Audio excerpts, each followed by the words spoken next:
Wait. Where do we start? I think the history, if you want to go into more detail, started with the interactions, the banter that Tunku Abidin and I had in our blogs at that time. That led to the friendship, and then that led to the idea about setting up something for Malaysia. So we set up something called Malaysia Think Tank London. I know it's not a very creative selection of name, but after a series of conversation in London, including at Tunku Abidin's house near Westminster, we ended up with setting up the entity. It was back in January 2017 when I arrived in Malaysia as Director of Research initially at Ideas. It was a new experience for me, but not entirely a new environment because I was moving from a think tank to another think tank, and my job initially was to set up the research program, but particularly also set up the economics program. I remember entering the office, and the office was just full chock-a-block with tables upon tables and chairs upon chairs, because lo and behold, we were actually moving on that very week itself. Eventually, we managed to publish some publications, organize a few events, organize talks, all focusing on what Malaysia can do to improve the country. But even before that, I was requested to chair a roundtable discussion even before my first day of starting, where the boss, Saiful, then had been called for a meeting in Putrajaya, and he said, okay, Tricia, you handle it, just chair the roundtable discussion on education, even though I didn't know very much about it at the time. And that was my baptism of fire, so to speak. Just throw me into the deep end of the pool and see if you survive. One of my very first tasks was actually to recruit young economists. I remember interviewing Adli Amirullah, who later joined as an economist, and I've seen his growth over the years. Early stage of Ideas, I must admit, was not an easy one. Initially, it was just the two of us. Nur Amin Ahmad, former MP for Kanga, was the very first staff that we had. In the early years, he was the one responsible to organize something called Academy Merdeka, which is a residential weekend school that we organize for young people interested in public policy. The most challenging part, I think, was fundraising.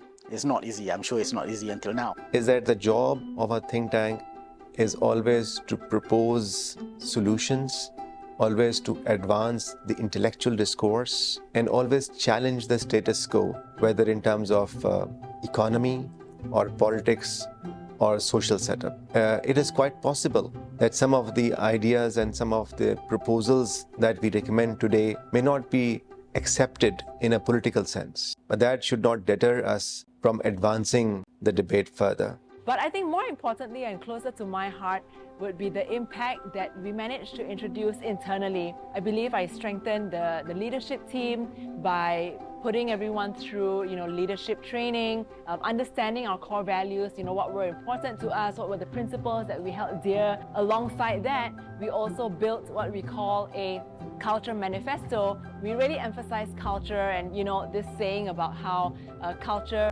eats strategy for lunch, right? So the leadership team, together with the staff all the way from the top to the bottom, were introduced to all of our visions and values. And these are the values that I believe continue to live on. I think the most important asset that Ideas has is the independence. That was also the reason why I decided to leave Ideas completely when I wanted to join party politics. We had a very tense conversation in Lake Club over lunch. I realized at that time, if I wanted to move on, especially if I go into any one party, then I have to leave Ideas, because the whole strength of Ideas that I built when I was there was the independence. And looking on hindsight now, I really do believe that it was those 3 to 4 years that the team really was brought together in a very strong way. We united against the odds. So Ideas is established as a classical liberal think tank in Malaysia. And all these values are significantly more important today than in the past for Malaysians' future. For a stable economy, for a competitive economy, you need openness, you need competitiveness, which I think is very much aligned with the mission of Ideas. Fast forward 15 years, I think nobody could have imagined the kind of situation that, not just Malaysia is in today, but the world. I really firmly believe that given the the political realities of the world, where a lot of the concepts that we believe to be true in the past are breaking down so easily. We live in a post-truth world.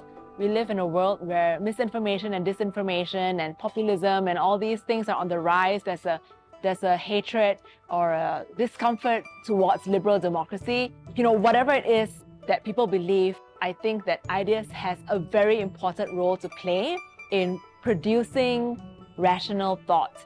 In the next 15 years, I hope ideas will carry on to thrive and not just survive, but live on and do what it does best, connecting different stakeholders together. It's not an easy task, so it's a real achievement.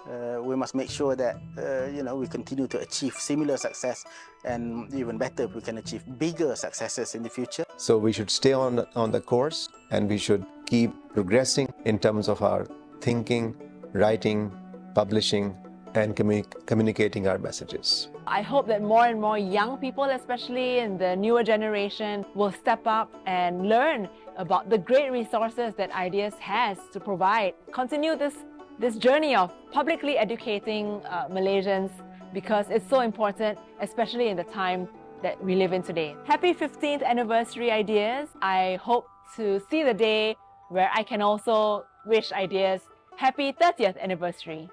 I also wish to say happy 15th anniversary to Ideas and its supporters throughout the country and beyond. Yeah, congratulations. But Tunku Abidin, we still have to debate properly about who coined the name for Ideas.